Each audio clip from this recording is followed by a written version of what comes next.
Aujourd'hui, on va revenir au même sujet, puisque ça fait 2 ans, la situation a évolué, et c'est ce qui nous intéresse au dialogue franco-russe, c'est effectivement la relation entre la Russie, l'Occident, l'Ukraine, et tout ce qui touche à l'actualité politico-économico-géopolitique, et culturelle également aussi. Voilà, aujourd'hui avec nous, Natalia Rudkiewicz. On l'accueille, on est très très content de le recevoir pour la première fois au dialogue franco-russe, journaliste à la revue politique internationale, qui s'occupe de l'analyse, de la revue d'analyse des relations internationales. Là, je pense que vous avez, on a ce livre, je pense que vous l'avez déjà vu plusieurs fois, et c'est Natalia qui va animer cette soirée en tant que journaliste politique et également écrivain.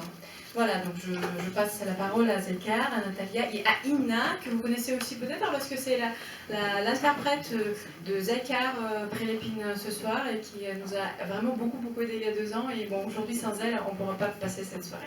Voilà, merci.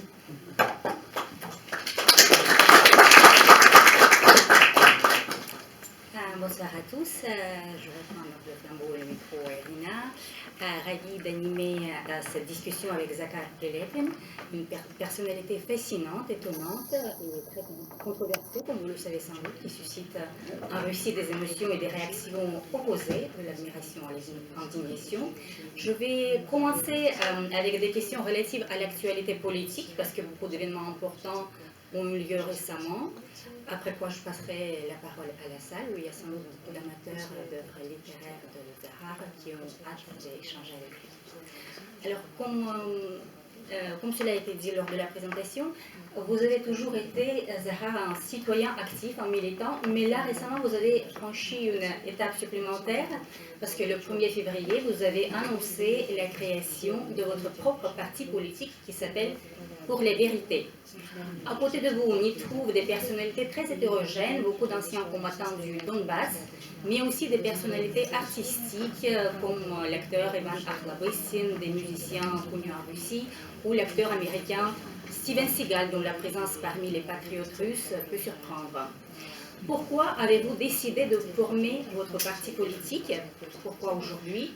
Et pour quelle vérité au pluriel, voulez-vous vous battre? Vous et vos compagnons.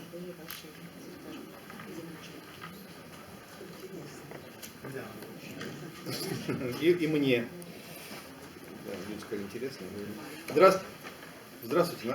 Это слышно, да? Можно говорить? Да. Не слышно?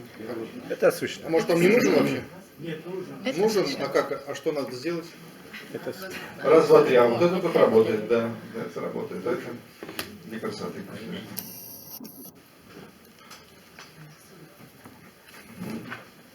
Главным побуждением для того, чтобы создать собственную политическую организацию, стала революция в Киеве, так называемый Киевский Майдан. К несчастью, большинство современных революций на постсоветском пространстве не стали революциями независимости. Каждая революция, прошедшая в последние годы на постсоветском пространстве, еще более делала страну зависимой от американского протектората. L'impulsion principale qui m'a poussée à créer ma propre organisation politique, mon propre parti, c'était la révolution à Kiev, ce que l'on appelle le Maïdan de Kiev. Malheureusement, sur le territoire post-soviétique, aucune révolution n'a vraiment été une révolution d'indépendance. Au contraire, toutes les révolutions que nous avons pu observer, donc des révolutions sur le territoire de l'ex-URSS, n'ont fait qu'amener à une plus grande dépendance du pays du protectorat américain.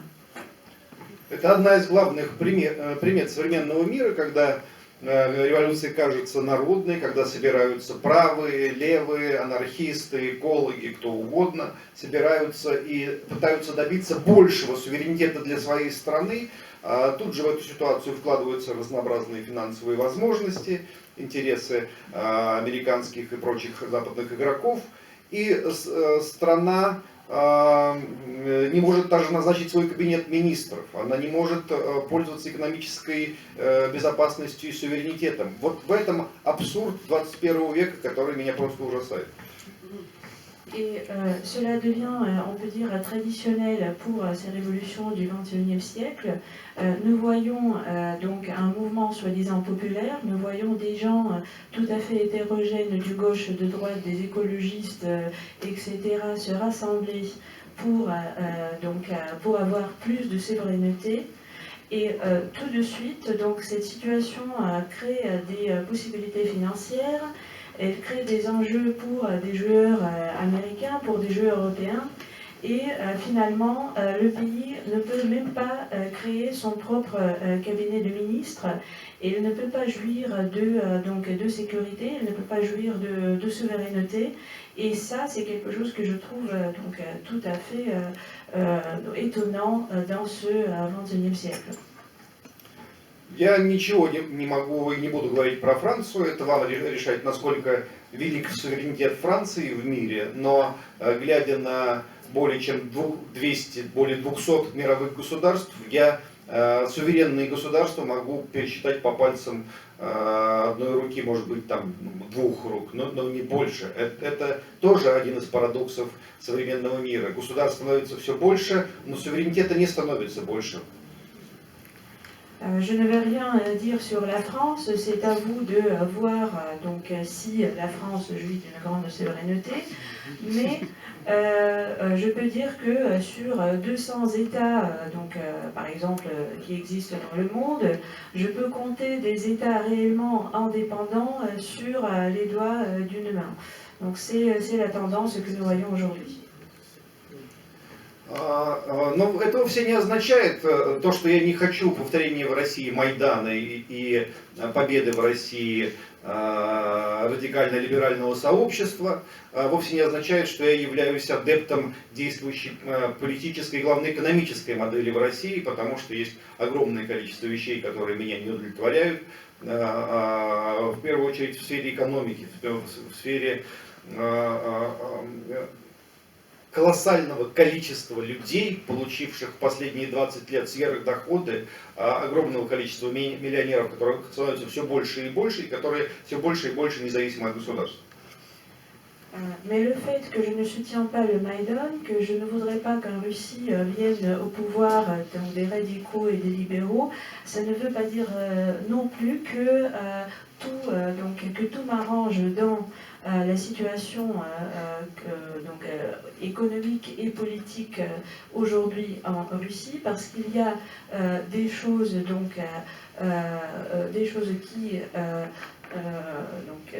qui ne me plaisent pas du tout. Par exemple, le fait que aujourd'hui, donc c'est surtout la situation économique, et c'est surtout le fait qu'aujourd'hui il y a le nombre des personnes riches, énormément riches, des millionnaires. Donc ce nombre n'arrête d'augmenter, et ces gens-là deviennent tout à fait indépendants de l'État.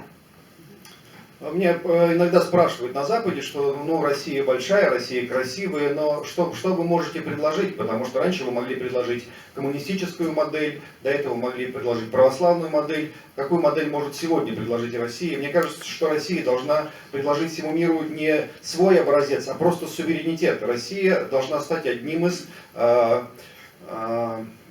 обеспечивателей, одним из гарантов суверенитетов для всех игроков, которые желают быть суверенными. Вот главная задача России в текущем веке.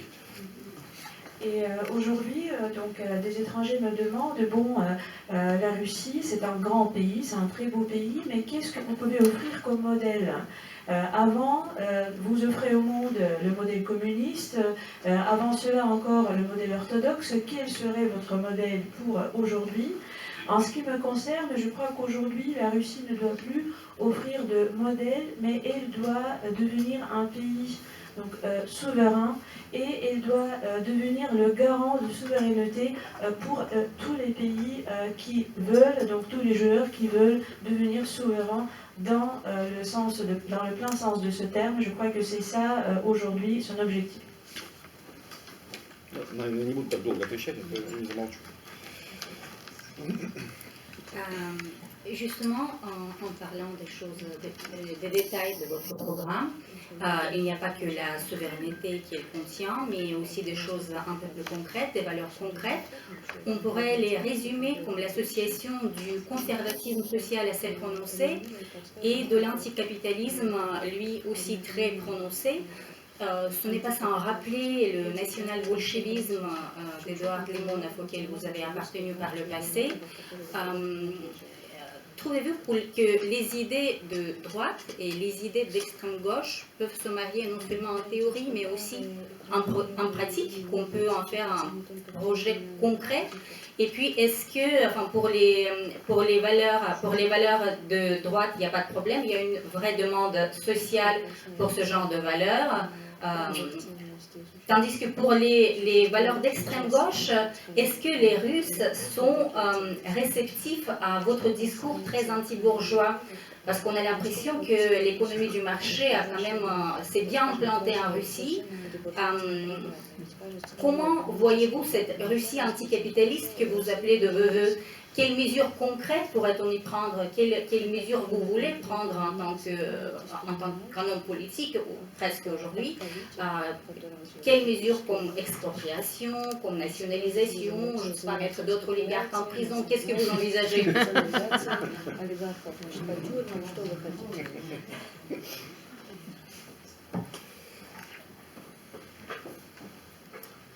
Конечно, да, мы собираемся, но мы не будем про это вслух говорить сразу же, потому что надо дойти еще до ближайших выборов, хотя бы не будучи обвиненными в экстремизме. Bien sûr que nous allons faire tout ça, mais nous n'allons pas en parler aujourd'hui à haute voix parce que nous devrions quand même atteindre au moins les prochaines élections sans être accusés d'extrémisme. Мы сдали программу своего Министерства юстиции, и там самый главный начальник прочитал эту программу, поднял на меня глаза и сказал, а там последняя фраза в программе: нам просто нужно победить. Он поднял глаза и спросил, кого вы хотите победить? И отдал мне программу обратно.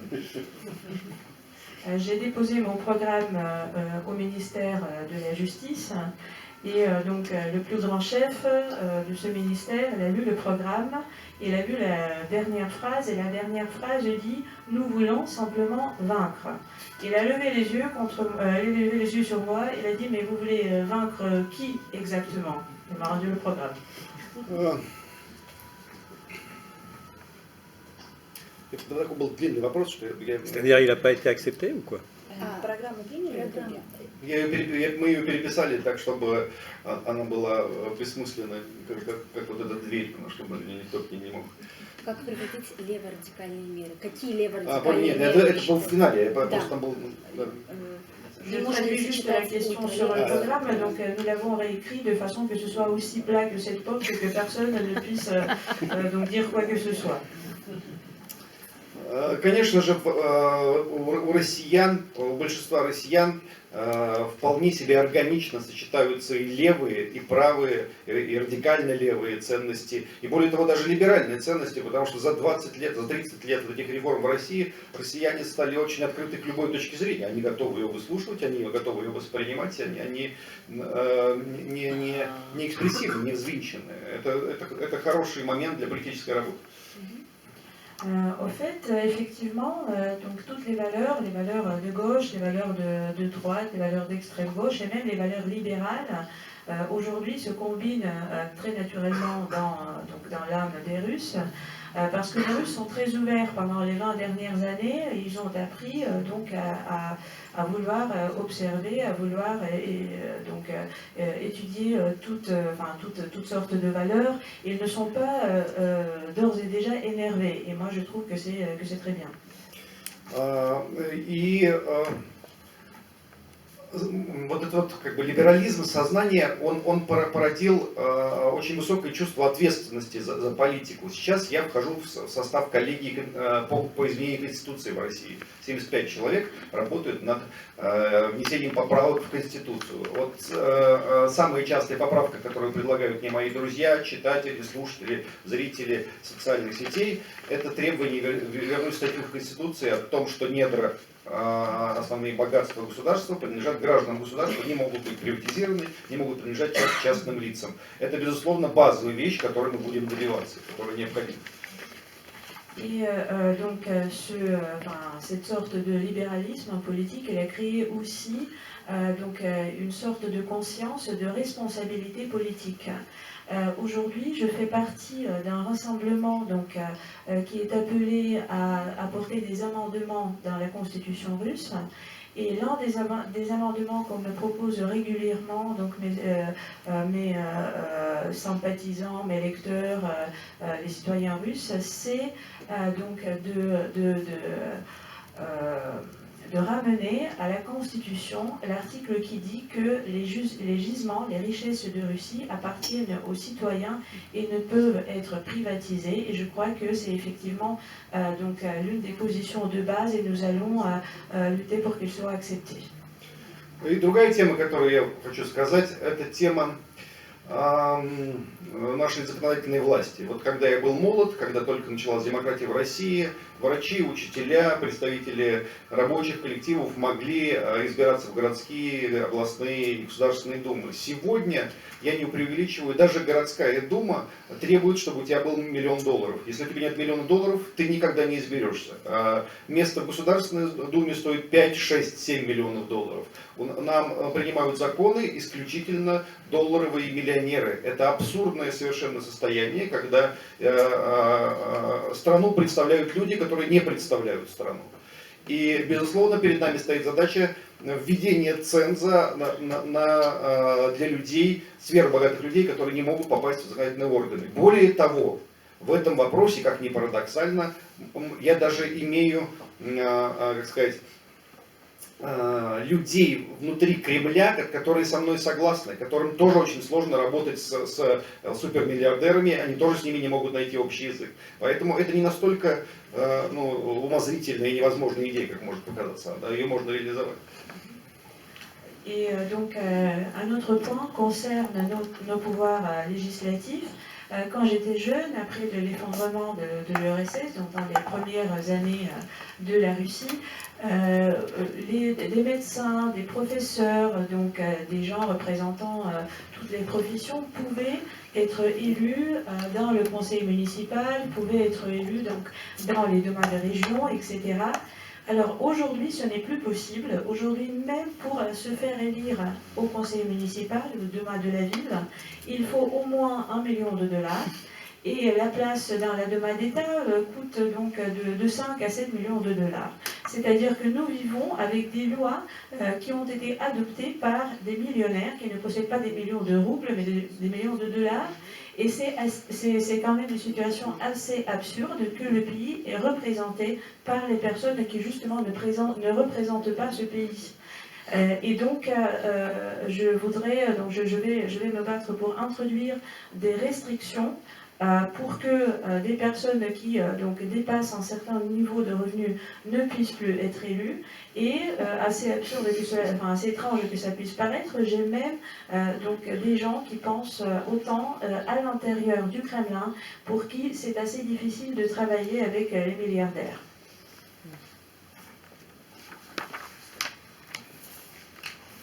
Vous étiez clairement un opposant à Vladimir Poutine jusqu'en 2014. Jusqu'à la crise ukrainienne, après laquelle vous l'avez plutôt soutenu. Est-ce que vous voyez comme un opposant à Poutine? Qu'est-ce que vous pensez de son bilan de 20 ans? Est-ce qu'il a fait plus de bien ou de mal pour son pays? Oui.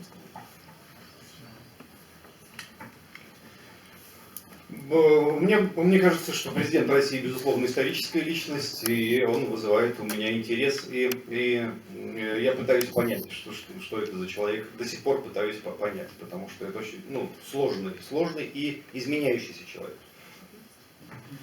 Il me semble que le président russe est sans aucun doute une personnalité historique et j'essaie de le comprendre, j'essaie de le cerner jusqu'aujourd'hui. Donc je m'efforce à le comprendre parce que c'est une personnalité très complexe et surtout c'est une personnalité changeante. Мне нравится, что Владимир Путин очень религиозный человек, даже не в прямой связи, может быть, даже с религией, а в связи с тем, что он постоянно думает о тех вещах, которые больше человека, которые важнее человека, которые сильнее человека. И очень он, как мне рассказывают, он очень много времени проводит своим духовником, и мне это очень любопытно. Мне это совершенно очевидно, что он человек долгих решений, что он не отвечает немедленно на вызовы, а продумывает план на 5, 7, 10, 15 лет. И это всегда сюрприз и для России, и не только для России, что у него сейчас в голове. Это мне тоже симпатично. Но другая черта Владимира Путина, мы все зависимы от той среды, в которой мы провели молодость. И Владимир Путин воспитан, безусловно, либералами, воспитан, безусловно, людьми, которые принесли в Россию перестройку и демократию, воспитан на книгах Солженицына. И те люди, которые совершали вот этот переворот в России, либерально-демократический, по-прежнему обладают на него сильным влиянием. И поэтому Путин разнороден. Я не могу сказать о нем вот что-то, свести к одному понятию эту фактуру. Alors, ce que j'aime bien en Poutine, c'est que c'est une personne religieuse, et pas dans le sens qu'il va beaucoup à l'église, mais dans le sens plutôt qu'il pense toujours des choses qui sont plus grandes que l'homme, plus importantes que l'homme, plus fortes que l'homme. Et on me dit qu'il passe beaucoup de temps avec son père spirituel, et donc cela me plaît beaucoup. Et c'est aussi, ce qui me plaît, c'est aussi le fait que c'est une personne qui prend des décisions à long terme, c'est-à-dire qu'il ne va pas relever les challenges tout de suite, mais il va réfléchir pendant 5 ou 10 ans ou 15 ans pour prendre une décision. La décision qui devient surprise, donc une surprise non seulement pour l'étranger, mais aussi pour les Russes qui ne savent pas ce qu'il a en tête à un moment donné. Mais de l'autre côté, il faut dire que nous tous, nous sommes éduqués, nous sommes formés par le milieu qui nous entoure. Et le milieu qui entourait Poutine quand il était plus jeune, c'était donc ce milieu libéral, c'était le milieu qui a amené à l'effondrement de l'URSS. Il a grandi en lisant les livres de Solzhenitsyn, et les gens qui étaient à l'origine de ce coup d'État, de ce changement de régime libéral et démocratique, je crois qu'ils ont toujours une certaine influence sur lui, et c'est inévitable. На Западе многие думают, что Путин циничный человек и жесткий человек. Ну, как всякий политик, он, наверное, может позволить себе быть жестким, но не больше, чем большинство мировых лидеров. Но Путин, безусловно, идеалистический человек, человек с представлениями, которые меняются под воздействием окружающего. Безусловно, он пришел ко власти 20 лет назад как человек, который верил, что возможна необычайная дружба с Западом, что возможно сделать все хорошо для Запада, и Запад тоже будет очень хорошо относиться, и Америка будет очень хорошо относиться. И очень долго он действовал в этой парадигме, вплоть до так называемой Мюнхенской речи 2007 года, когда он сказал: ну прекратите, мы же так много вам уже отдали, почему вам все время мало, чтобы хочется, чтобы мы отдали вам все. Вот. И потом год за годом он видоизменялся, и если бы не позиция, скажем, нескольких лидеров мировых во время Киевского Майдана, конечно же, не было бы ни Крыма, ни Донбасса, но в России есть такое слово «кинули», не знаю, как его переведешь, но его просто кинули, ему пообещали, что все будет хорошо, и они взяли и убрали Януковича, и кинули Путина, и, конечно же, он не мог на это не отреагировать. Все западные лидеры знают это, и я иногда даже, мне болит сердце, мне жалко его идеализма, я боюсь, чтобы он не стал совсем злой от цинизма мира.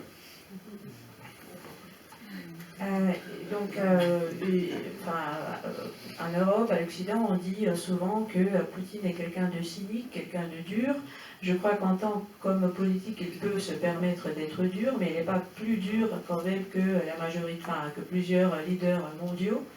Mais ce qu'il faut dire, c'est que c'est quand même un idéaliste, c'est donc une personne qui est inspiré par certains idéaux, et quand il commençait son premier terme, il croyait à l'amitié avec les USA, à l'amitié avec l'Occident, et il faisait beaucoup de choses pour cela, en croyant que s'il en fait assez, la Russie serait finalement aimée par par les pays étrangers. Et il est allé jusqu'en 2007, quand il a prononcé son discours à Munich en disant « Mais arrêtez quand même, on vous a déjà tant donné, voulez-vous qu'on vous donne tout ?» Ce qu'il a changé, c'est la crise en Ukraine. Donc si ce n'était pas pour le comportement de certains chefs d'État, certains leaders mondiaux, la Crimée, tout ce qui s'est passé en Crimée, ce qui s'est passé à Donbass, cela ne se serait pas produit.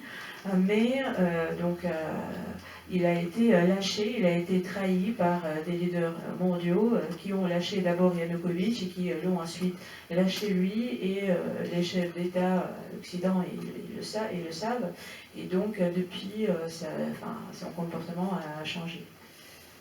Но, с другой стороны, когда я вижу, что у нас за последние 4 года список миллиардеров и долларовых миллионеров в России стал в 3-4 раза больше, а список бедных людей тоже стал в 2 раза больше. Когда я вижу, какие огромные поместья в половину Швейцарии или в половину Норвегии у ближайшего окружения Путина, я думаю, ну зачем ты такой добрый, почему ты так любишь людей, и тем более таких конкретных людей. И это тоже проходит через мое сердце.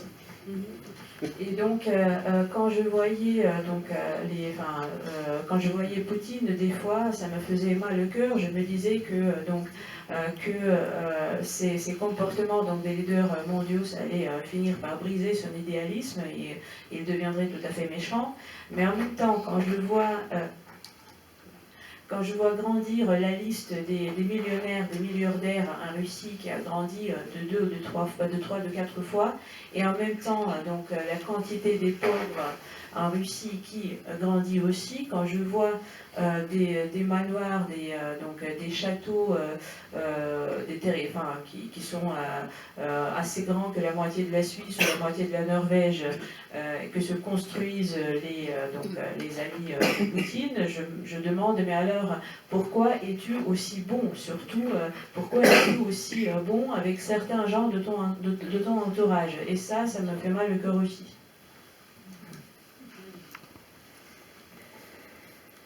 Parlons justement de la crise ukrainienne, un moment très important de l'histoire récente de la Russie et de l'Ukraine, un moment qui a divisé profondément les deux sociétés. Alors quand la crise ukrainienne éclate en 2014, vous vous engagez très rapidement dans le Donbass, où les séparatistes prennent le contrôle des territoires autour des villes de Donetsk et de Luhansk. Vous fournissez l'aide médicale et humanitaire, vous devenez conseiller d'Alexandre Zakharchenko, le dirigeant de DNR, l'une des 2 républiques autoproclamées. Et puis vous vous engagez militairement en créant votre propre bataillon de bénévoles qui se bat contre l'armée ukrainienne. Cet engagement vous fait beaucoup d'ennemis, l'Ukraine vous considère comme un criminel, vous avez perdu des contrats avec des éditeurs, il y a des agents qui vous tournent le dos. Et puis, il y a des vérités qui blessent, il y a des mots qui heurtent profondément.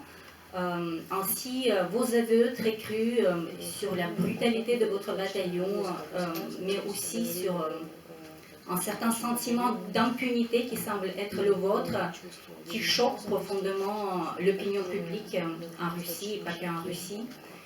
Vous dites ne pas craindre la justice ici-bas, être seulement face à votre conscience, à la justice supérieure. Vous saviez sans doute que ces mots allaient choquer. Regrettez-vous de les avoir prononcés? Et puis, plus globalement, est-ce que cela vous arrive de regretter le fait même d'avoir pris les armes? Я сейчас слушал ваши цитаты, и когда вы приводили мои слова, что я не боюсь никакого правосудия, кроме собственной совести, я был горд сам собой. Я даже забыл, что я такое говорил. Мне кажется, что это самые правильные слова. Я нисколько не сожалею о своем выборе, потому что в тех регионах, где я работал, где я жил, где я воевал, живут несколько миллионов людей. И я абсолютно уверен, что любая международная комиссия, европейская, американская, канадская, австралийская, которая провела бы там референдум в 2014 году, в 2016 или в 2020, она получила бы всегда один и тот же результат, что большинство населения этих территорий желают получить независимость или присоединиться к России. И я стоял на страже демократических ценностей. И, конечно же, я был не первый, кто взял в руки оружие, потому что изначально киевская сторона, я не хочу говорить украинская, киевская сторона направила вооруженные силы на города собственного государства и стала эти города бомбить и убивать мирное население. И в данном случае моральный вопрос уже не стоял. Мы не были первыми, кто взяли в руки оружие. Ну, так. Alors là, quand vous m'avez cité et que vous avez dit que vous avez cité ces propos que je n'avais pas peur, enfin que je n'avais peur d'aucune justice à part la justice supérieure et ma conscience, je ne me rappelais pas avoir prononcé ces mots, mais là j'en suis fière et je ne regrette aucunement ce que j'ai fait parce que là où j'ai été, dans ces régions-là, il vit quelques millions d'hommes. Et je suis absolument sûre que si il y avait une commission indépendante européenne, australienne ou autre, qui avait organisé un référendum en 2014 ou plus tard, il aurait eu toujours la même réponse, le fait que la majorité de la population de ces territoires voulait soit obtenir l'indépendance, soit rejoindre la Russie.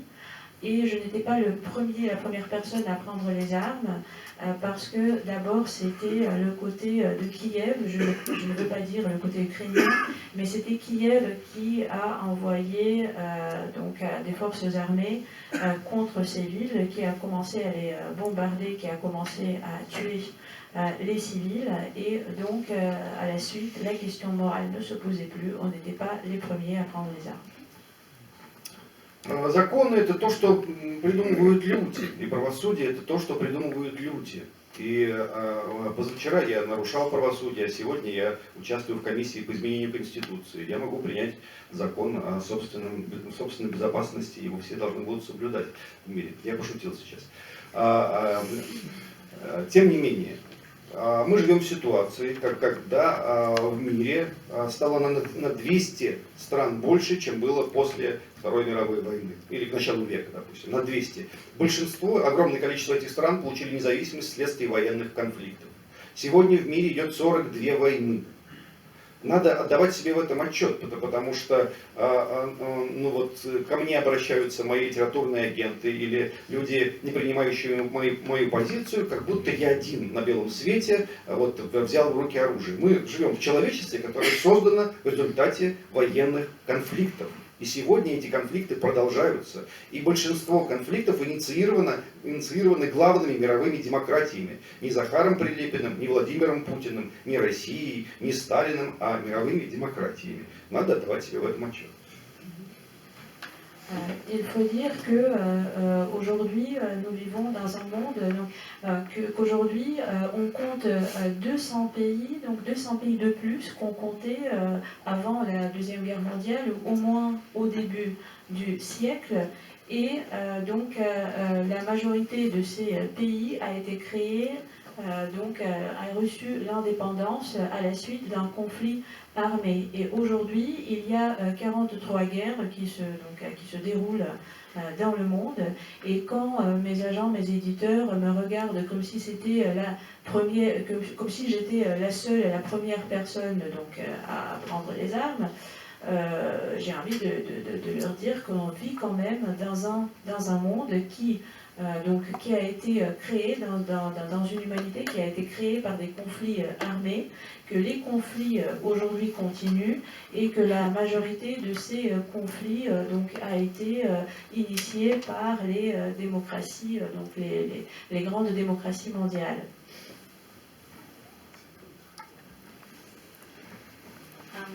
Vous venez de dire que vous êtes parti dans le Donbass pour défendre la démocratie, pour défendre le choix du peuple du Donbass qui ne voulait plus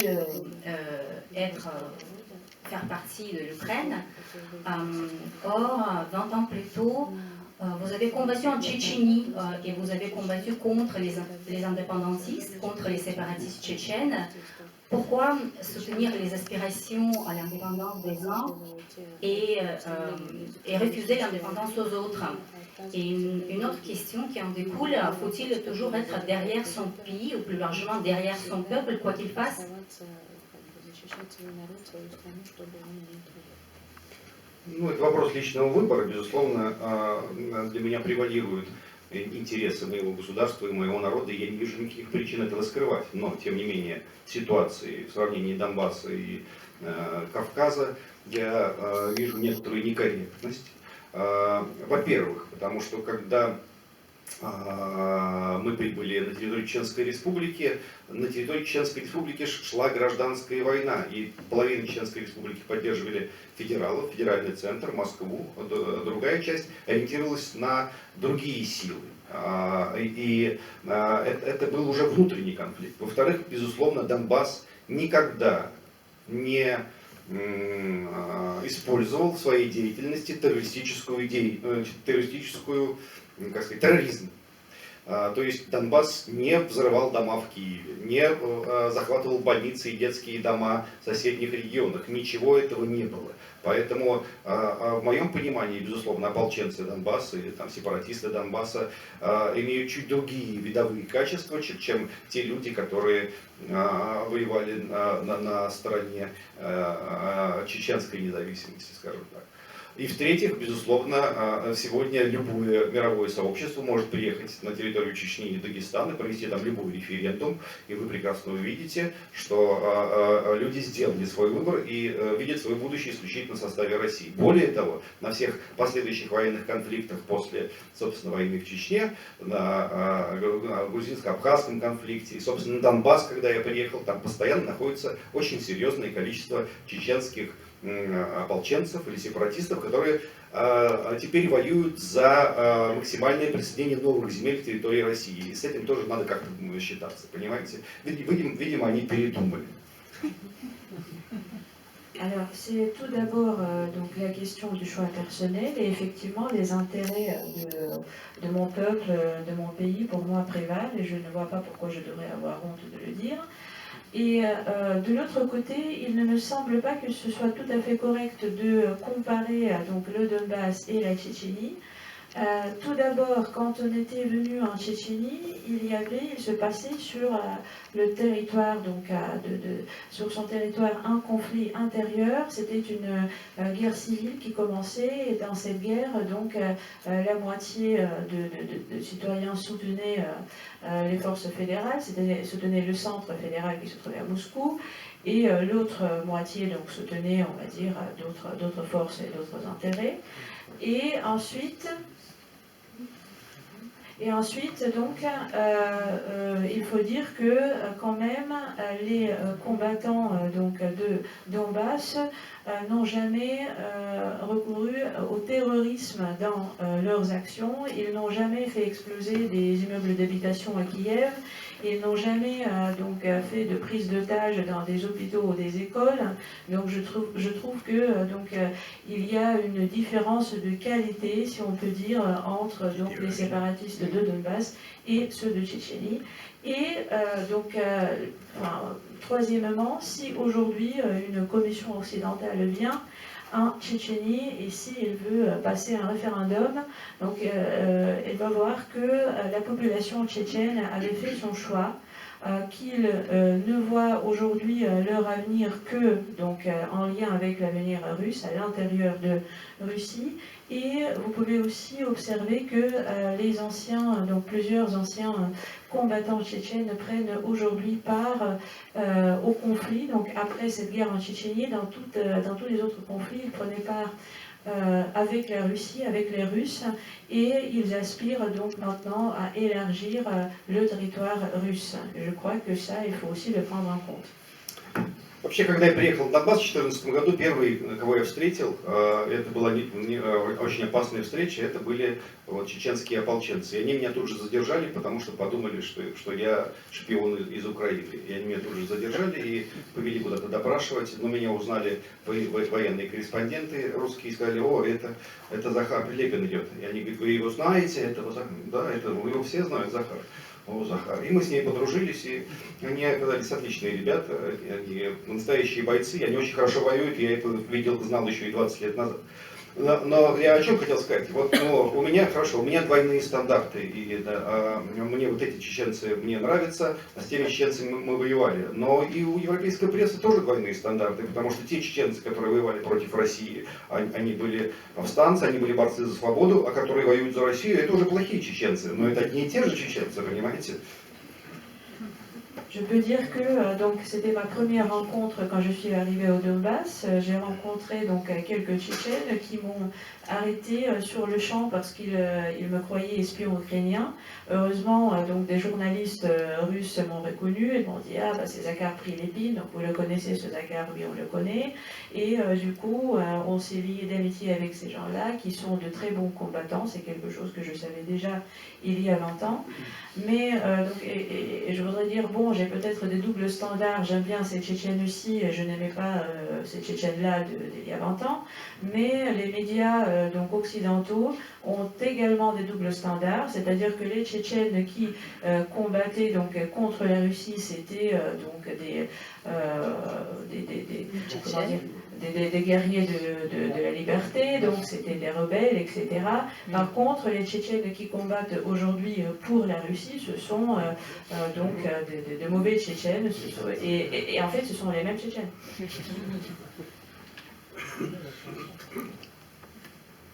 C'est sans doute pour répondre à vos critiques, à vos pourfendeurs, que vous avez écrit en 2017 un livre qui est traduit en français sous le titre « Peloton, officier et poète de la littérature russe », qui parle des écrivains russes qui avaient pris les armes.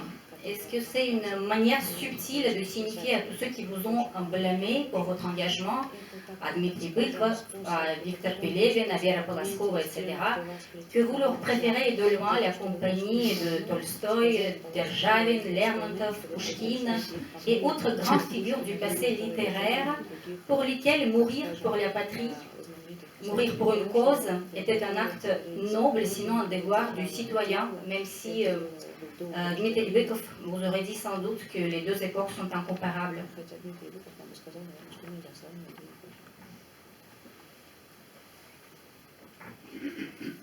Ну, Дмитрий Быков, когда ему выгодно сравнивать две эпохи, он сравнивает, а когда невыгодно, он не сравнивает, он хороший манипулятор. Конечно, я хотел ответить таким образом, ну, не только своим оппонентам. Мне в целом кажется, что современная ситуация в мировой литературе, она проявляет определенное насилие по отношению к писателю, насилие без применения физического насилия, потому что еще 50 лет назад возможно было представить, что такие люди, как Хемингуэй или Киплинг, получали Нобелевскую премию. 100 лет назад и французские, и русские, и какие угодно американские писатели легко брали в руки оружие, в случае, если они считали это правдивым. Сегодня это вызывает просто истерику. Ты писатель, ты не должен этого делать. Но чем писатель отличается от официанта или фермера? Да ничем. Он особенный? Нет, он не особенный.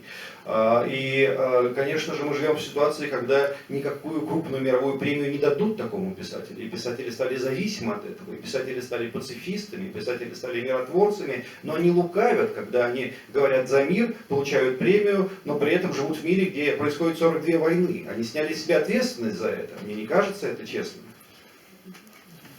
En ce qui concerne Dmitri Bykov, quand c'est à son avantage, il peut très bien comparer les deux époques, et quand ce n'est pas à son avantage, il ne les compare pas.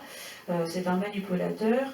Et en ce qui me concerne, effectivement, j'avais envie de répondre, mais non seulement à mes pourfendeurs, c'était aussi une réponse plus générale, parce que je trouve que l'opinion publique aujourd'hui, le monde aujourd'hui exerce une certaine violence sur les écrivains, non pas une violence physique, mais il y a 50 ans encore, on pouvait très bien imaginer que les gens comme Kipling ou Hemingway puissent recevoir par exemple un prix Nobel. Il y a 100 ans, les écrivains russes, américains, français et d'autres prenaient des armes s'il le fallait. Et aujourd'hui, ce n'est plus possible pour un écrivain on lui dit que non, tu es un écrivain, donc tu ne devrais pas prendre parti à la guerre. Donc les écrivains ils sont forcés à devenir pacifistes, ils sont forcés à devenir donc des gens qui écrivent pour la paix, parce que sinon ils n'auront aucun prix, donc aucun grand prix littéraire, et ils le savent très bien. Et en quoi est-ce que l'écrivain diffère d'une autre personne, donc par exemple d'un serveur ou de n'importe quel autre métier? Pourquoi devrait-il être différent? Мне говорят, что началась другая эпоха, но вот я писал эту книгу, там 19 век, и там те же самые мировые игроки. Там Россия, так или иначе немцы, там уже появилась Америка, там очень сильная Британия, там, безусловно, Франция, там, может быть, шведы еще и немножко поляки, но в целом те же самые игроки, и в моей книге те же самые территории, которые и сегодня. Это Кавказ, это Украина, там же происходит война, там же те же самые игроки, те же самые экономические интересы, такое же количество войн, но только сменилась эпоха. Я так не пойму, где она, собственно, сменилась, в чем эти изменения. В том, что просто литераторам не дают Нобелевскую премию за то, что они ездят на войну, и больше других причин я, собственно, и других примет изменения эпохи я не вижу. On me dit que l'époque a changé, mais en fait, dans mon livre, il s'agit du 19e siècle. Et au 19e siècle, on pouvait déjà observer les mêmes joueurs politiques sur la carte. C'était donc des Russes, c'était une Grande-Bretagne qui était très forte à l'époque. C'était bien sûr l'Allemagne, la France et l'Amérique qui avaient déjà émergé. Donc on peut rajouter peut-être un peu de Pologne, un peu de Suède, mais en général c'était les mêmes pays qui entraient dans les mêmes conflits, qui étaient menés sur le même territoire, c'est-à-dire c'est encore le Caucase dans mon livre, c'est encore l'Ukraine, c'était à peu près les mêmes guerres. Et là, quand je regarde tout cela, je ne vois pas en quoi l'époque est-elle différente, peut-être uniquement dans le fait que si l'écrivain va en guerre, il sera privé du prix Nobel. Мы же живем в мире Голливуда, понимаете? Мы живем в мире Голливуда, где проповедуется война, где все основные мировые персонажи это люди, производящие насилие. Они висят в том числе и на улицах ваших городов, все американские супергерои. И это никого не вызывает никаких вопросов. Америка страна, которая имеет самую большую армию, базы по всему миру, и она не исповедует пацифизм, она предлагает пацифизм слабый. Пусть слабый исповедует пацифизм, пусть лишенные суверенитета исповедуют пацифизм. Пусть писатели будут пацифисты, а мы не будем пацифисты, потому что мы Америка, и мы повесим везде своих героев. Но это же просто, но это же так. Ну, где изменилась эпоха? Эпоха изменилась только для потерявших суверенитет, а Америка до сих пор живет в Древнем Риме. Aujourd'hui, on vit dans un monde imposé par Hollywood, et Hollywood, il impose de la violence, même si vous regardez les héros des films les plus connus, que vous avez ici accrochés sur des affiches, les super-héros, ce sont tous des gens qui agissent par la violence. L'Amérique a une énorme armée, elle a des bases dans le monde entier, et ce n'est pas les Américains qui vont prêcher le pacifisme. Pour eux, le pacifisme, c'est donc pour des pays faibles, pour des pays privés de souveraineté, tandis que elle-même, elle n'y est pas du tout. Et je ne vois pas en quoi l'époque a changé. Elle a peut-être justement changé pour ces pays affaiblis, tandis que l'Amérique continue à vivre à l'époque romaine. Я опять возвращаюсь к тому, с чего я начал свой разговор. Я не за войну, я против войны. Я миротворец, я демократ. Я за то, чтобы в мире была разноцветная, цветущая сложность, чтобы все могли отстоять свой суверенитет. Только об этом речь. Я против глобализма. Я за разноцветный, разнообразный мир.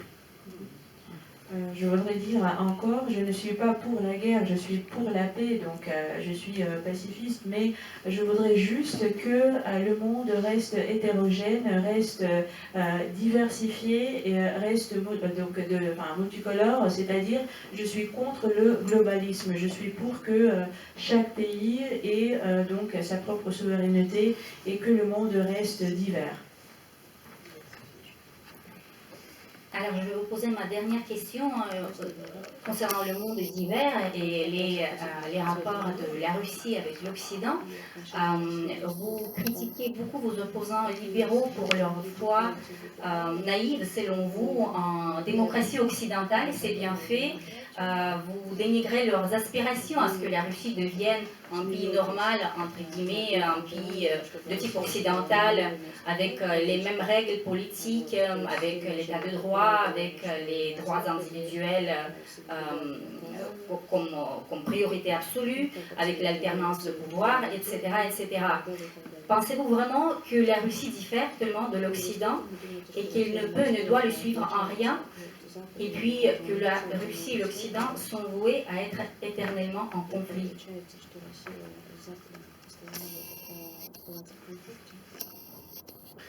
Нет, я так не думаю. Я как раз думаю, что Россия хранительница нормальной европейской традиции, европейской сложности.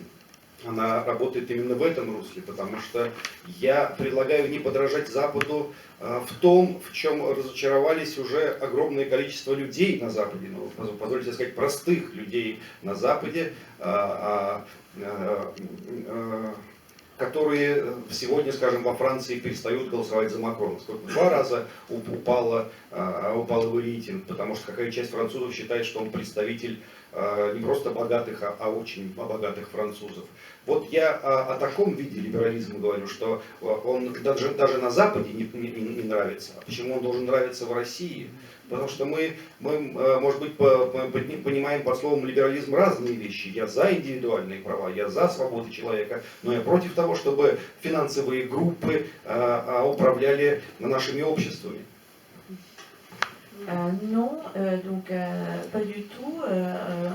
Au contraire, je crois que la Russie, justement, reste le garant donc des traditions européennes, de cette hétérogénéité européenne.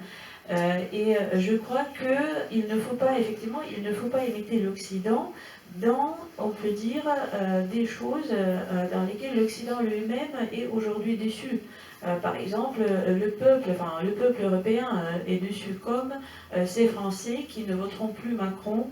On voit donc qu'il est que sa popularité est tombée, on peut dire, de 2 fois parce que les gens savent qu'il soutient non pas les riches mais les extrêmement riches. Et justement, c'est dans cela qu'on ne voudrait pas imiter l'Occident. Mais sinon, je suis pour, donc, bien sûr, les droits et les libertés individuelles. Je suis contre le fait que quelques groupes financiers décident de notre avenir.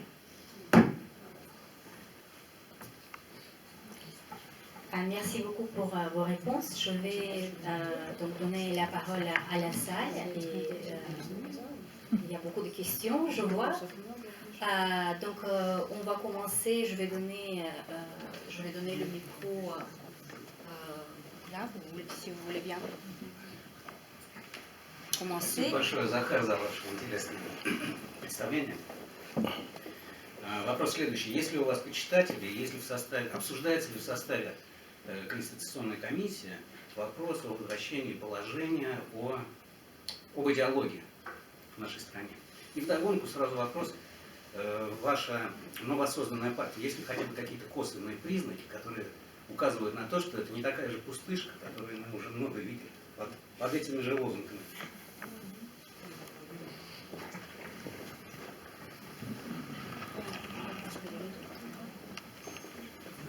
Je traduis d'abord la question. Alors il y avait 2 questions en une, c'est-à-dire que la première concerne la Constitution. Est-ce qu'on pense à ramener dans la Constitution l'idéologie? Et la deuxième, donc ça concerne le parti donc, de M. Prilepine. Est-ce qu'il y a des indices qui montrent que ce parti ne sera pas donc tout simplement une sorte de pacotille, donc parmi plusieurs partis proclamant plusieurs valeurs, proclamant les mêmes valeurs que nous avons déjà vues? Часть первая. Очень много предложений от моих коллег по этой комиссии о возвращении идеологии в Конституцию.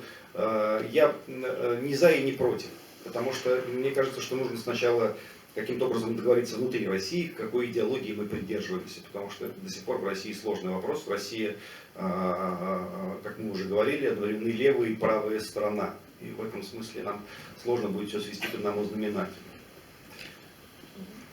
Donc, la première partie de la question, effectivement, il y a eu énormément de propositions concernant donc, le fait que les gens voudraient ramener l'idéologie, inclure l'idéologie dans la Constitution. Moi, je ne suis ni pour ni contre. Je crois que d'abord, il faut qu'on s'entende à l'intérieur de la Russie sur l'idéologie qu'on voudrait suivre, parce que ce n'est pas du tout évident. Les gens sont partagés. Comme je vous ai dit, comme la Russie est en même temps de gauche et de droite, il est assez difficile de trouver le dénominateur commun. И второй вопрос, он меня беспокоит не меньше, чем вас, потому что изначально партия была создана, собственно, на Донбассе, и основной состав ее инициаторов по ее созданию и ее ЦК состоит из бывших военных Донбасской республики, Донбасской войны. Вне зависимости от того, нравятся вам их идеи или не нравятся, дело в том, что это особый тип людей, это вот не те самые миллионеры, о которых я говорил в начале встречи, это люди, которые не просто воевали за свои убеждения, а умирали за свои убеждения, теряли ручки, ножки, конечности, близких. Это другой тип людей. И я им, когда мы собрались в последний раз перед созданием партии, я сказал: ребята, у нас есть 10 лет, чтобы не превратиться в таких же зомби, каких мы видим все на экранах телевидения. У нас есть 10 лет. En ce qui concerne la deuxième question, ça me préoccupe autant que vous, parce que initialement ce parti a été créé à Donbass et la majorité de ses initiateurs, de ses fondateurs et de son comité central, ce sont des ex-combattants de Donbass, et que leurs idées vous plaisent ou non, il s'agit quand même des personnes qui diffèrent radicalement donc de tous ces millionnaires dans d'autres partis. Ce sont des personnes qui n'ont pas seulement combattu pour leurs convictions, mais qui ont perdu des amis, perdu leurs propres bras et leurs propres jambes, perdu leurs proches pour leurs convictions. Et donc, quand on s'est rassemblés, je leur ai dit: les gars, nous avons 10 ans pour ne pas nous transformer dans les mêmes zombies qu'on voit ailleurs. Donc, nous avons 10 ans. Ну, я ответил, наверное. Да, спасибо.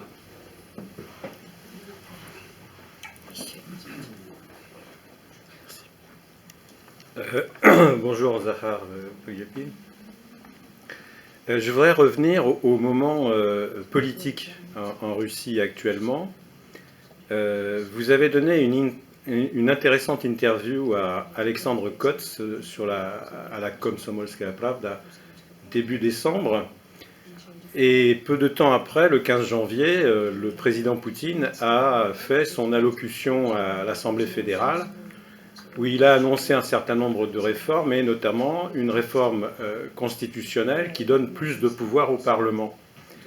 Alors, je voudrais savoir si la fondation de votre parti et cette réforme constitutionnelle sont une coïncidence, et si vous avez des élus dans le Parlement qui sera élu l'année prochaine, quelle position occuperez-vous dans un Parlement qui est donc composé d'une coalition, non pas au gouvernement, mais on peut dire d'une coalition au pouvoir?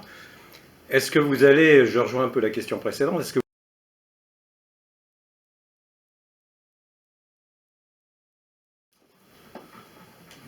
Ну, вы хотите, чтобы я открыл все свои планы, и чтобы они были известны всем моим противникам, но я не буду этого делать. И вообще представление о политике, что это рейс поезда Париж-Бордо, это не, ну, то есть как вы будете себя вести? Я поеду отсюда вот туда. Безусловно, политика — это хаос, и там принимаются сотни решений самого разного толка для того, чтобы обмануть противника, для того, чтобы зайти сбоку, с фланга, с тыла и как угодно. Я хочу сказать, что мои личные убеждения, убеждения моих товарищей, я повторяю их, абсолютно идеалистичны. У меня нет никаких меркантильных интересов. У меня есть деньги, есть успех, есть дети. Я вот в Париже, у меня все хорошо. Если бы не та трагедия, которую я наблюдал на Донбассе, я никогда бы не пошел в политику. И так и мои товарищи. Об остальных планах я умолчу. Donc vous voulez que je vous dévoile tous mes projets et qu'ils soient aussi bien connus à tous mes opposants. Je vais peut-être pas le faire, mais je voulais juste dire que ce n'est pas correct d'imaginer la politique comme le train Paris-Bordeaux, c'est-à-dire voilà, je veux d'ici, je voudrais aller là-bas et je vais direct. Ce n'est pas ça. La politique, c'est très chaotique et donc bien sûr qu'on est toujours obligé de ruser pour créer la diversion, pour attaquer l'adversaire par les flancs, etc. Donc on essaiera de trouver des solutions, mais je voudrais dire que mon parti, nous ne sommes pas du tout portés par des intérêts financiers, nous sommes des idéalistes. Moi j'ai déjà de l'argent, j'ai déjà du succès, j'ai des enfants, je suis ici à Paris, tout va très bien. Ici ce n'était pas pour la tragédie que j'avais vue se dérouler il y a quelques années, je n'aurais jamais créé ce parti. Но я хочу все-таки сделать одну заметку. Я, наблюдая огромное количество статей, которые сейчас пишутся обо мне, о моей партии, я подобный же шум слышал в то время, когда я создал свое подразделение на Донбассе.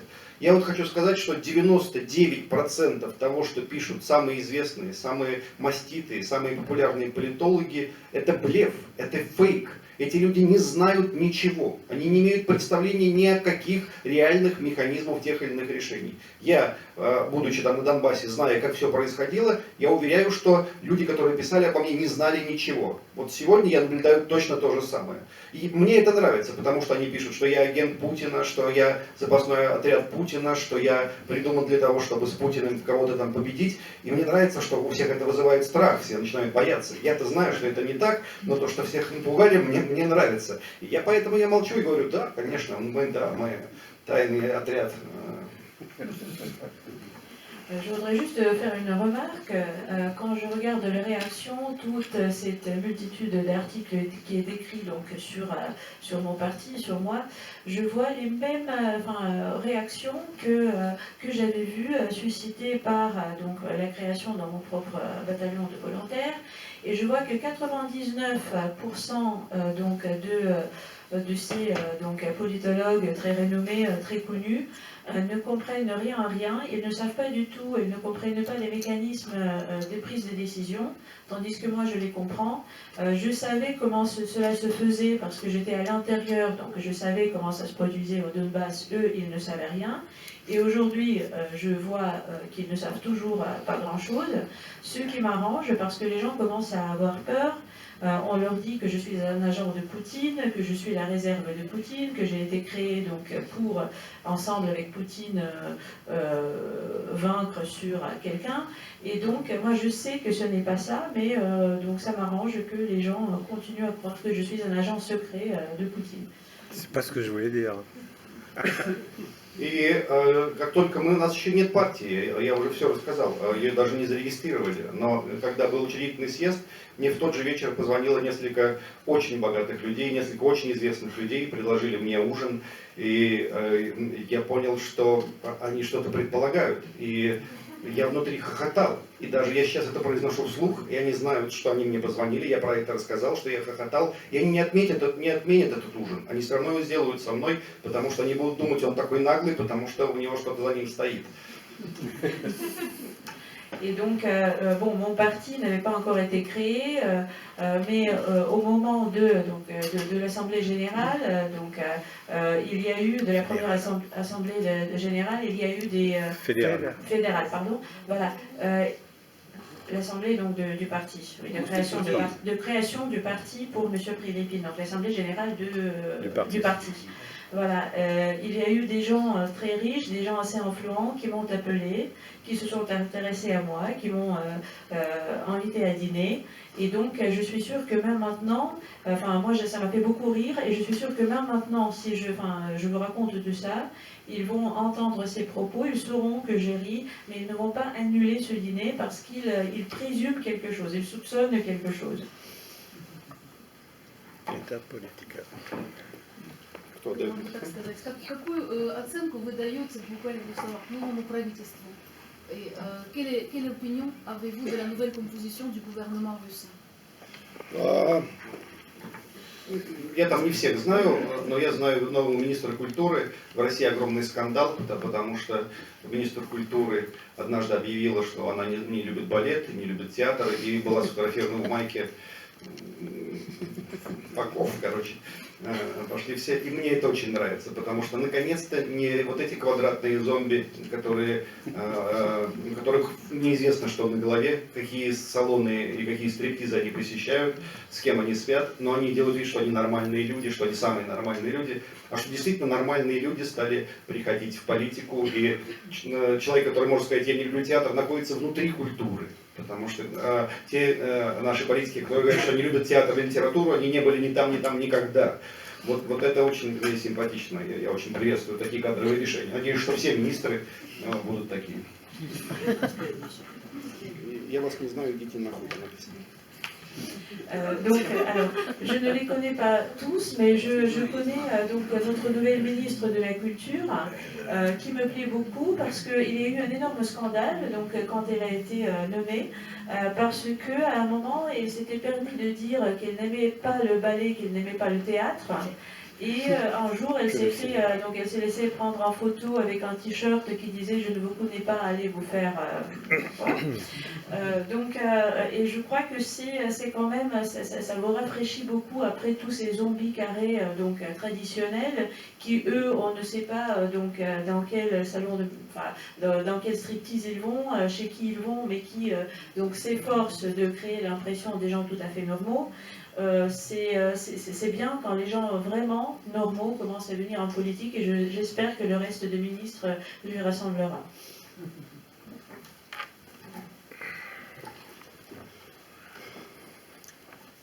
Non, pas besoin de micro.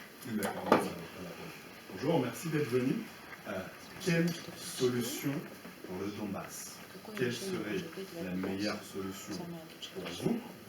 Et deuxième question, quels sont les événements qui vont peut-être se passer? Ну, на Донбассе все уже произошло. Вот на той части Донбасса, что контролируется Донецкой и Луганской народными республиками, они постепенно будут входить в состав России. Там уже большинство жителей уже получили российские паспорта. Экономика этих регионов уже переведена на российские экономические рельсы. Там уже преподавание, по сути, университетское российское.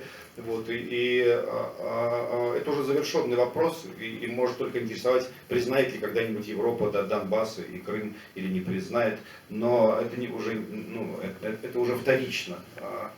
А в целом, конечно, я уже говорил, что для меня решением вопросов по Донбассу, по полным территориям Республики Донбасс был бы референдум при поддержке всех европейских демократий, которые провели бы его там совершенно прозрачным и сами для себя бы узнали волеизъявление этих граждан. Это было бы честно, и никому не было бы претензий, никто бы не мог говорить про российский след. Россию можно было в принципе туда не пускать и сделать без России, но этого никто не будет делать. Alors, en ce qui concerne les événements, donc tous les événements se sont déjà produits, au moins sur la partie du Donbass qui est contrôlée par la République populaire de Donetsk et de Lugansk. Ces républiques vont progressivement entrer en Russie, c'est-à-dire qu'aujourd'hui même leur économie commence à elle devient, elle devient partie de l'économie russe. L'enseignement universitaire est pratiquement russe aujourd'hui et ça va continuer.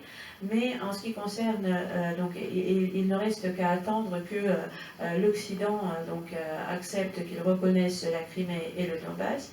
Mais pour moi, la vraie solution aurait été sur tout le territoire du Donbass, un référendum organisé par les pays occidentaux, un référendum tout à fait transparent, où on pourrait tout simplement ne pas laisser entrer la Russie, qui montrerait nettement les préférences du peuple de Donbass et où on ne pourrait plus retrouver la trace russe, mais c'est un référendum qui ne va jamais être fait.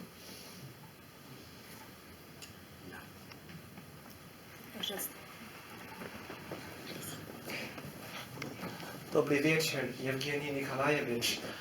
Я студент Российского центра науки и культуры в Париже.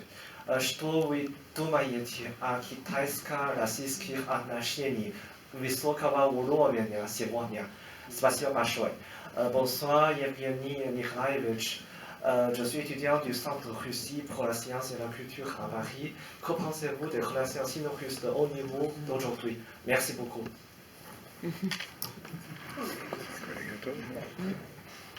Россия огромная страна, Китай огромная страна, у нас огромные отношения, огромная история. Я даже не рискну начинать ответ на этот вопрос. Ну, да, частично. La Russie est un pays énorme, la Chine est un pays énorme et nous avons des relations qui sont énormes, aussi que l'histoire énorme.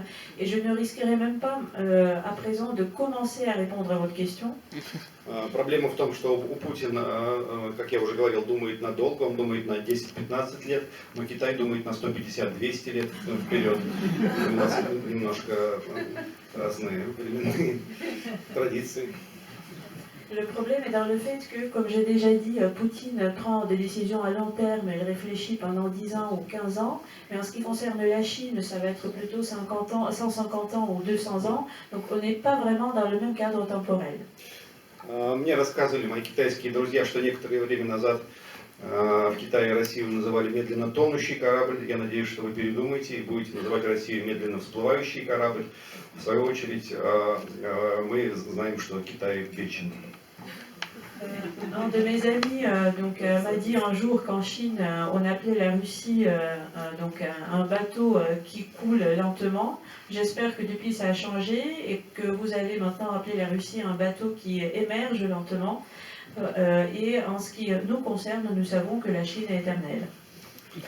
Некоторое время назад у меня была идея, она абсолютно фантасмагорическая, но в России создавал таможенный союз, куда могли войти там Казахстан и вошли, или Беларусь. И если бы в таможенный союз вошел бы Китай и Индия, Евросоюз ужаснулся бы величию этой конструкции. Et donc j'avais une idée qui était assez fantastique, mais la Russie a créé l'union douanière. L'union douanière, où aujourd'hui entre Kazakhstan, Biélorussie et d'autres pays.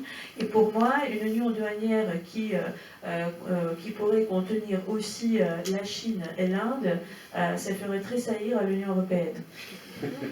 Но в Китае мне сказали, что они никогда не помирятся с Индией, а Индии сказали, что мы никогда не будем мириться с Китаем. То есть у них там очень сложные отношения. Вот вся Европа обсуждает Донбасс и Украину, но там людей-то по китайским меркам смешно, там 4 миллиона там воюют. А тут миллиард с миллиардом не могут помириться, а мы про это очень мало думаем. Mais malheureusement, la Chine dit qu'elle ne se réconciliera jamais avec l'Inde, et l'Inde dit la même chose sur la Chine. Et là, regardez, nous sommes tous en train d'observer le Donbass et l'Ukraine, tandis que si on prend les dimensions chinoises, ce sont vraiment quelques petits 4 millions de personnes qui combattent, tandis qu'ici, il y a des milliards de personnes qui n'arrivent pas à se réconcilier, et nous, on n'y pense pas. Ну и выздоравливайте скорее, потому что у нас стало сразу меньше яблок, апельсинов и очень много других фруктов. Et donc je souhaite à votre pays un très prompt rétablissement parce que à cause de, nous on commence déjà à manquer des pommes et d'autres fruits venant de Chine.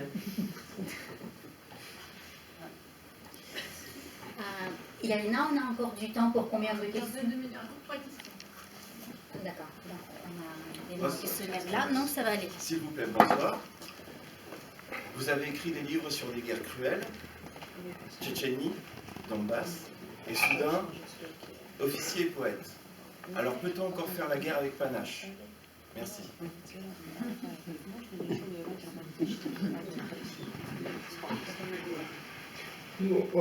Я не думаю, что человек изменился за последние 1000 лет. И вообще, если бы мы на минуту бы попали бы на время наполеоновских войн с Россией, вы вообразите себе на минуту, как тогда происходила война. Это люди 20-30 метров в упор стреляли друг в друга. Калибр был огромный. От попаданий пули отлетала рука, разлеталась голова. И потом начиналась штыковая атака, и люди убивали друг друга тысячами, понимаете? Это вы не можете себе вообразить эту картину. Сегодня война выглядит, по сравнению с той войной, она выглядит не так ужасающе. Учитывайте это, пожалуйста. Je ne crois pas que l'homme a tellement changé en 1000 dernières années. Et aussi, j'imagine que si aujourd'hui nous nous retrouvions pour un moment au milieu d'une guerre napoléonienne, ça vous paraîtrait peut-être plus cruel parce qu'à l'époque, vous n'imaginez pas comment les guerres étaient menées. C'était les gens qui se tenaient à 20-30 mètres les uns des autres et qui tiraient sur les autres à bout portant. Les balles étaient tellement énormes qu'une balle vous arrachait un bras ou faisait éclater une tête. Et ensuite, c'était des attaques à la baïonnette et des gens qui se tuaient par milliers. À mon avis, les guerres d'aujourd'hui, il vous semblerait peut-être encore moins cruelles qu'alors. Так, в целом, ничего не изменилось со времен Хемингуэя, который сказал, что он лучших людей встречал на войне. Я ничего не могу поделать, это действительно так. Не потому, что там лучшие люди, а потому, что самые главные человеческие качества проявляются в таких ситуациях. Это самоотречение, это признание того, что есть некоторые вещи, которые важнее, чем твоя человеческая жизнь. Это, поймите меня правильно, милосердие, это колоссальное человеческое мужество, колоссальная женственность, колоссальные вот эти черты, которые делают человека по-настоящему религиозным созданием. Et sinon, je ne peux répéter que ce qu'a dit Hemingway, qui a dit qu'il avait rencontré que les meilleures personnes de sa vie, il les avait rencontrées à la guerre. Je ne peux rien dire, ça reste toujours la vérité, parce que c'est à la guerre que se manifestent les meilleures qualités de l'homme. C'est l'abandon de soi, c'est quand on commence à réfléchir à quelque chose qui est plus grand que nous, c'est aussi la miséricorde, c'est aussi un courage colossal, c'est une féminité colossale, donc toutes ces qualités qui se manifestent. Mademoiselle. Захар, скажите, пожалуйста, как вы относитесь к попыткам переписать историю в западных странах, особенно в той ее части, которая касается Второй мировой войны, и в попытках возложить на Советский Союз ответственность за развязывание Второй мировой войны? И в связи с этим, что может Россия сделать, как может этому противостоять? Alors, qu'est-ce que vous pensez donc des tentatives des Occidentaux de réécrire l'histoire, en particulier la partie de l'histoire qui concerne la Deuxième Guerre mondiale, quand on essaie de faire porter la responsabilité à la Russie, donc d'avoir fait éclater la guerre, l'Union soviétique, oui, pardon. Voilà, et comment peut-on lutter contre cela? Ну, как Россия может противостоять? Наложить отношения на высоком государственном уровне между Россией и Францией, Россией и Израилем, Россией и теми странами, где есть еще какие-то силы, которые готовы сохранять здравый смысл, потому что это общемировая мистификация, это чудовищное продолжение нападения на Россию и, собственно, на весь мир. И людям может не нравиться Россия, людям может быть не симпатична Россия, там, может не нравится социализм или не нравится Путин. Но надо как-то для себя определить, для себя понять, что вот когда мы начинаем верить в мистификации, мы начинаем верить этому пересмотру процесса над гитлеризмом, мы проигрываем все, проигрывает не только Россия, проигрывают все здравые, нормальные силы в мире, потому что при помощи этой мистификации весь мир лишают суверенитета, нас обманывают для того, чтобы у нас украсть нашу свободу. Мне хотелось бы, чтобы в мире это поняли, что это далеко не только России касается. Comment peut-on lutter contre cela? Seulement donc en établissant de relations du haut niveau avec des pays comme la France, comme Israël, des pays qui préservent encore le sens commun et la volonté de préserver le sens commun, parce qu'aujourd'hui on assiste à une mystification au niveau mondial. Cette mystification, ce n'est que, on peut dire, c'est une attaque sur la Russie. Et il faut comprendre que cette révision, on peut dire, du procès du Nuremberg, de cette révision, il n'y a pas que la Russie qui souffre, mais il y a tous les pays souffrent, parce que le but de cette révision, c'est de nous ôter notre souveraineté, notre liberté, et donc il faut qu'on y pense. D'autres questions? Alors, monsieur, Oui, s'il vous j'ai plaît. d'abord quelque chose. Bon, alors vous et puis vous. Donc il nous reste 2 questions. D'accord. D'accord. Donc, c'est Allez-y et puis ce sera votre tour. Вы знаете, что есть волонтеры французы в Донбассе. У меня там друг, Ирван Костель. Конечно, это мой друг тоже. Он был недавно ранен. Как они вообще, я их хорошо знаю, я был в Донбассе. Как они там живут? Хорошие ли солдаты? Donc, la question est sur le fait qu'il y a des volontaires français aussi dans le Donbass, y compris Erwan Cassel, qui est donc l'ami des 2 hommes ici présents. Et la question c'était comment ils vivent là-bas, et ici ce sont des bons soldats. Мы с Ирваном служили в одном полку, в разных батальонах. Я даже звал его к себе в батальон. У него там культовый статус, и он бесстрашный человек. При этом совершенно интеллигентный человек, умеющий говорить человек. Это только украинская пропаганда делает вид, что там на Донбассе одни дикари, дегенераты. Нет, конечно, там огромное количество интеллигентных людей. Вот в моем батальоне было 2 чеха, 2 итальянца. Французы тоже были, но мне с ними близко не стала судьба. И они растворяются в общем контексте, и понемногу мы все становились донбасскими людьми, понемногу мы все становились украинцами, и мы все начинали говорить «шо». Я не знаю, как ты это переведешь, даже Ирван. Donc, en ce qui concerne Erwan, on était dans le même régiment, mais dans différents bataillons. Donc, je le connais, c'est quelqu'un de très intelligent, c'est quelqu'un qui parle très bien, et ce n'est que la propagande ukrainienne qui veut faire croire qu'il n'y a que des dégénérés et des sauvages du côté du Donbass. En fait, ce n'est pas ça.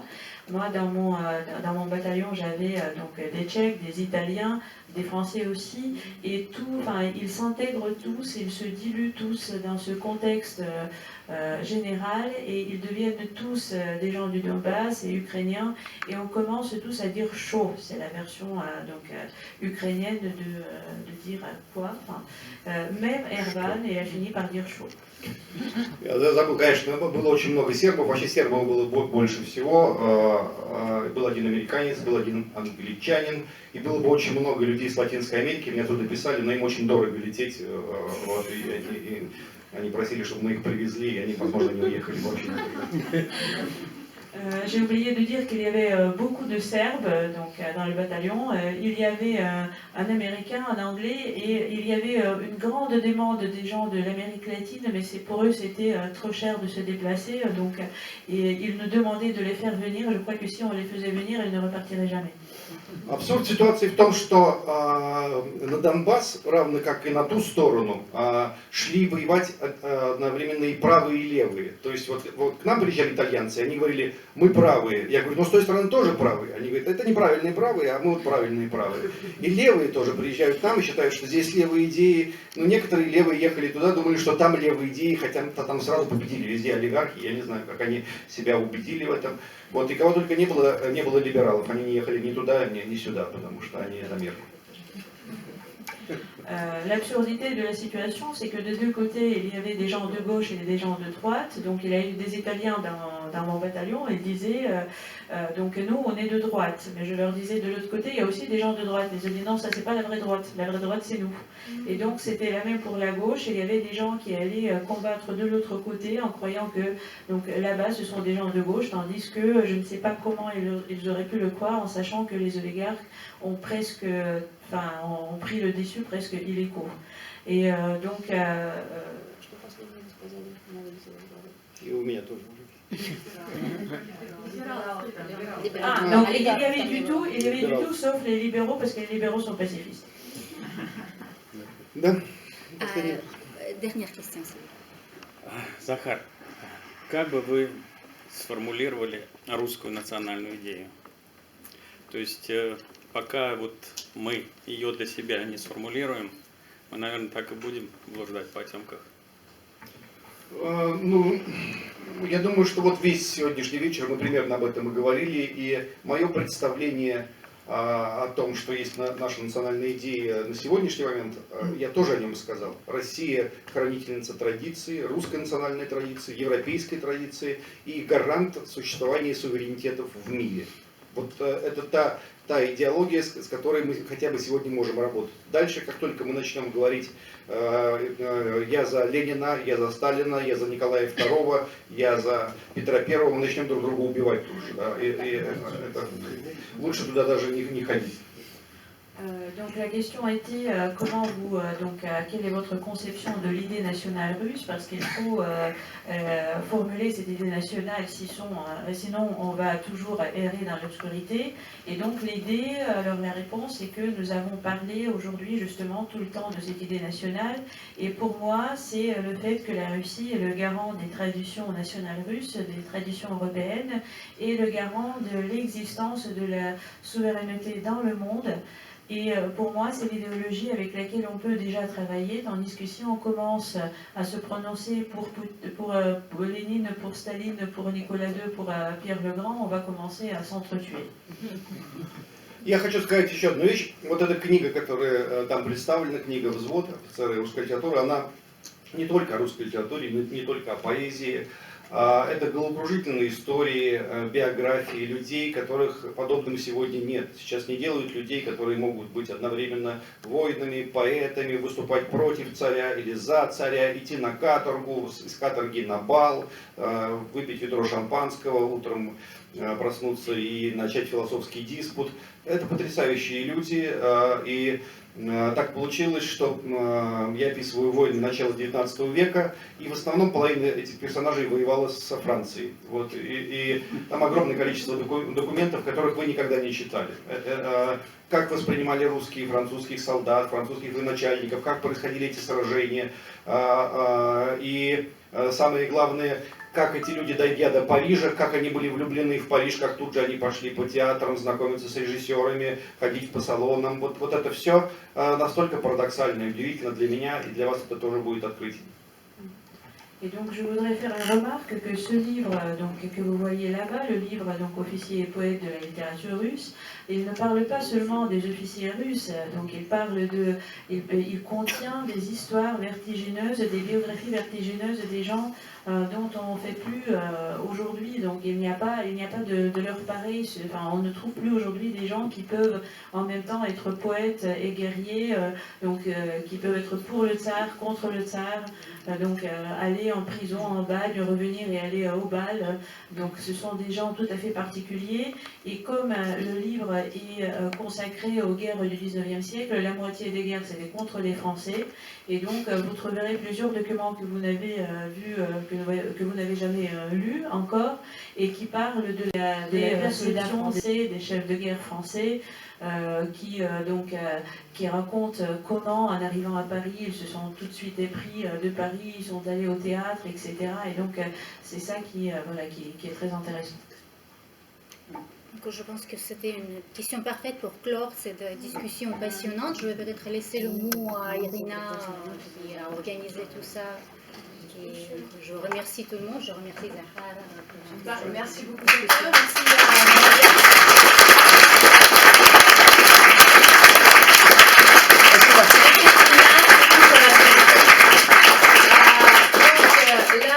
si vous avez le temps, évidemment, Zahar sera très heureux de vous dédicacer ces livres qui sont là juste en face. Donc, suivez nos annonces, on va continuer avec le thème assez important, comme on le pense, c'est le thème de la situation dans les Balkans, les relations avec la Serbie, la Russie et l'Occident. Donc, il y aura un événement qu'on est en train de préparer pour le mois de mars, donc vous devez suivre les annonces. Et si vous voulez contribuer à l'existence de l'association Dialogue Franco-Russe, vous êtes les bienvenus, évidemment, de renouveler vos cotisations de l'année 2020. Merci.